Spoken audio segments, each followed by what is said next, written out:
দুঃখটা আপনি বলাতে আমার দুঃখটা বলার জায়গা নাই।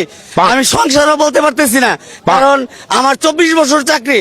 আমার বাচ্চা যদি বলে যে বাবা আমাকে একটা জুস দাও, আমি একটা জুস খাবো, বাচ্চার কাছে আমার মিথ্যা কথা বলতে হয় যে বাবা হয়ে, একটা শিক্ষক হয়ে, আমি একটা শিক্ষকের সন্তান হয়ে আমার সন্তানের কাছে বলতে হয় বাবা আজকে দোকান বন্ধ হয়ে গেছে, আজকে আর দোকানে মাল নাই, কালকে এনে দিব, আমার পকেটে টাকা নাই। এটা আমি বলি না, বললে বাচ্চা বলবে তুমি কি চাকরি করো, টাকা নাই। আপনি দেখেন আমার আরেকটা বাস্তব ঘটনা, যে বলতেছে যে জুস না দিতে পারলে তুমি আমাকে কলা ব্রেড এনে দাও। তখন আমি বলি যে কলা ব্রেড খাইতে হয় জ্বর হলে, জ্বর ছাড়া কলা ব্রেড খাওয়া যায়। रुको जरा सबर करो बोला धक्का मुक्की জ্বরের ঔষধ আমি তাকে বুঝাচ্ছি এরকম, সে বলতেছে তাহলে তুমি দোয়া করো আল্লাহর কাছে আমার যেন জ্বর হয়, আমি কলা ব্রেড এনে দেবো। আমি কি শিক্ষক?